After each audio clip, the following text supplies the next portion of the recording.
Kaya sabi ko kay Secretary Romulo, humihingi ng Embassy on Wheels. Sabi niya, pwede yun. Pero siyempre sabi ko, ang ibig sabihin nun, kailangan ng budget. So, pwede rin yun, sabi ni Secretary Romulo. At pag-uusap sila ni Ambassador Villamor.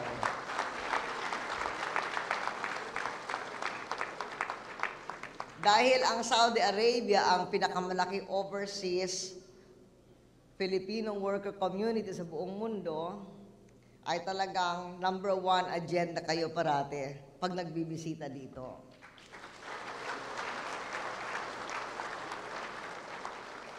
Yung binabanggit ni Mary Jane at marami sa inyo sabi, welcome back. Ibig sabihin nun, nagkita tayo noon. Yung pagbisita ko dito sa Alcobar, Damam at saka sa Daran ay bahagi noon ng aking state visit na ginawa sa Saudi Arabia. At doon sa state visit na yon, palagay ko ang pinaka-importanting nagawa ko ay yung hari ay nagbigay ng amnesty sa 700 na mga OFW na nasa loob ng kulungan. Malaking magagawa yung pagtulong-tulong. Okay? Hindi natin pwedeng sabihin na kaya ng gobyerno lahat. Kaya nang dapat gawin. Kasi kung hindi natin tulungan ang ating gobyerno, mahihirapan din tayo. Okay? So, ang nakikita ko dito sa Eastern Province, lubos ang pagtutulungan dito, yung mga organizations. They go out of their way to help. Kung paano sila makaboluntaryo at makatulong. Yun po ang advantage na nakikita ko, yung bayanihan spirit. At sa palagay ko, hindi lang dito sa Eastern Province, sa iba't ibang lugar din. Pero katangi-tangi at mapapansin niyo ang samahan dito sa Eastern Province at para isulong ang ating bansa.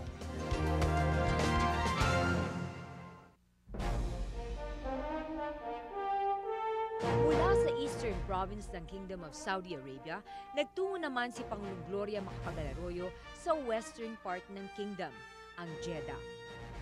Sa Jeddah and buong western region, which is under yung jurisdiction ng consulate, from Tabuk up north hanggang Jizan sa south, mga 400,000 Filipinos. Actually, lahat naman documented kasi lahat naman may Philippine passport, lahat naman may dokumento galing sa atin. And a great majority here may dokumento din, maybe 99%. Yung mga iba lang yung medyo nawala na ng ikama or ano, pero that's a very, very small percentage. In Saudi Arabia, it's difficult to enter kung wala kayong visa.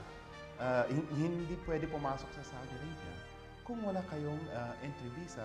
So, in a sense, lahat may document din dito.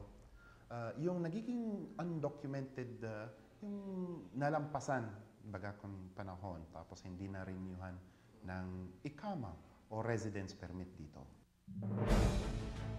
Lula ng Philippine Airlines, lumapag sina Pangulong Arroyo sa King Abdul Aziz International Airport, kung saan personal na sumalubong si Prince Mishal bin Majed bin Aziz, ang gobernador ng Jeddah. Nagtuloy si Pangulong Arroyo sa Jeddah Conference Palace, kung saan naghihintay ang mga opisyales ng Philippine Consulate sa Jeddah. Palakasin ang negosyo sa Pilipinas at humikayat ng mas maraming negosyante.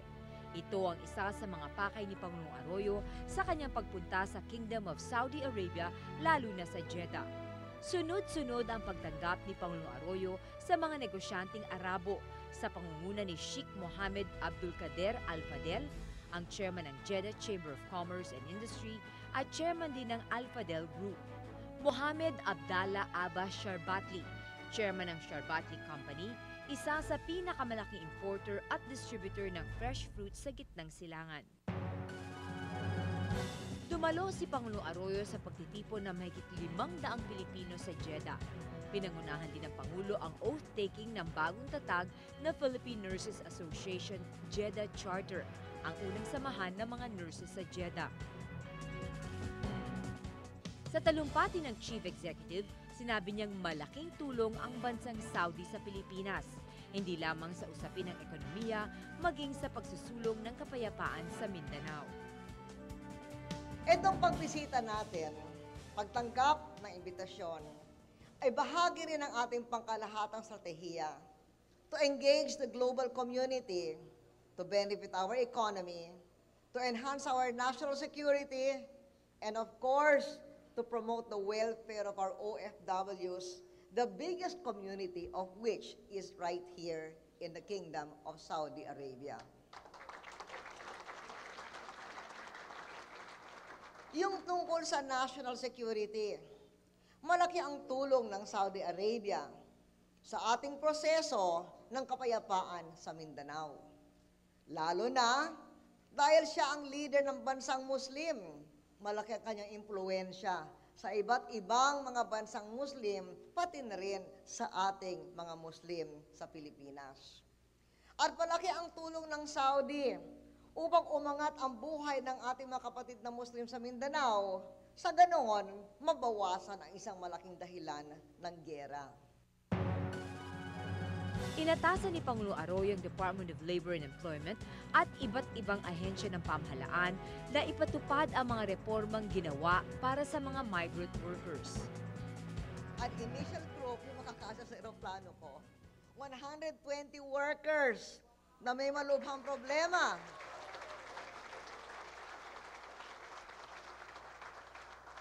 Babalik sa Pilipinas, makakapiling muli ang kanilang mga pamilya. Inaasahan nating marami pa makakaalis pagkatapos sikapin na masiayos ang kanilang alitan sa kanilang mga employer.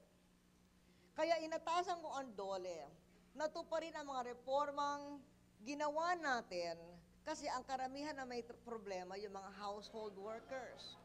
Kaya sabi ko sa DOLE, pinaalala ko sa kanila, ipatupad ng husto yung ating mga reformang ginawa upang makapagbigay sa mga household service workers ng higit na proteksyon.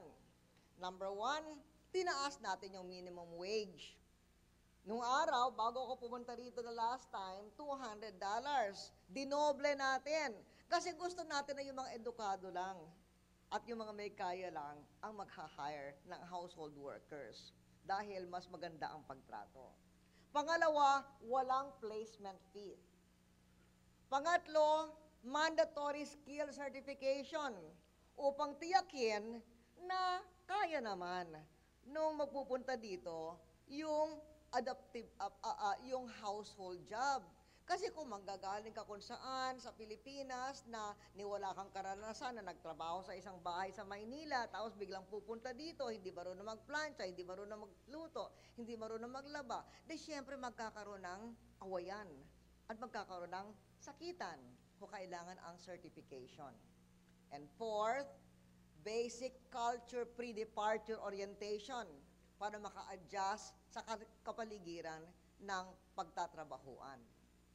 Inatasan ko rin ang DOLE na ang polo ay dapat mas mabilis kumilos. Sa hiling na tulong ng ating mga manggagawang, may malubhang problema. At inatasan ko na dagdagan ng DOLE ang kanilang tauhan sa Saudi Arabia bago magtapos ang taon upang mas mabilis tumugon. At isa pa, inatasan ko rin kay Ambassador Villamor na yung dapat magkaroon, kahit na meron kayong consulate sa Jeddah, dapat magkaroon pa rin ng Embassy on Wheels. Patuloy din ang pagtugon ng Office of Muslim Affairs sa mga kababayan natin sa Saudi. The Filipino community here, especially the Muslim communities, maganda naman ang pamumuhay nila dito. In fact, last night I was with a gathering of OFW Muslim workers here in Saudi Arabia. And this is a very significant occasion considering that we just finished Ramadan. And with this visit of Her Excellency, our beloved President Gloria Macapagal-Arroyo, this made the occasion more significant. Her visit boosted the morale of our workers here. And as far as the Office of Muslim Affairs is concerned, I also took advantage of this occasion to meet some business sectors of Saudi Arabia, the Chamber of Commerce, as well as those who have been to Mindanao. They want to take a look again and probably invest on halal industry. And also, I brought with me some document. Yung mga produkto na halal accredited by the Office of Muslim Affairs, you can just imagine. We have almost 6 million pilgrims every Hajj season, and ang problema yung pagkain. And when I presented the document, they found out that the Philippines is also engaged in halal industry. Personal na inimbitahan ng hari si Pangulong Arroyo upang dumalo sa inaugurasyon ng King Abdullah University of Science and Technology sa Tuwal Province. Ang KAUST ay isang research-based university na nakafocus sa science and technology. Ngayon nagbalik para tanggapin yung imbitasyon ng His Majesty, the Custodian of the Two Holy Mosques, para sa pagbukas ng KAUST kung saan ang ating 6 na scholar ay nag-aaral doon.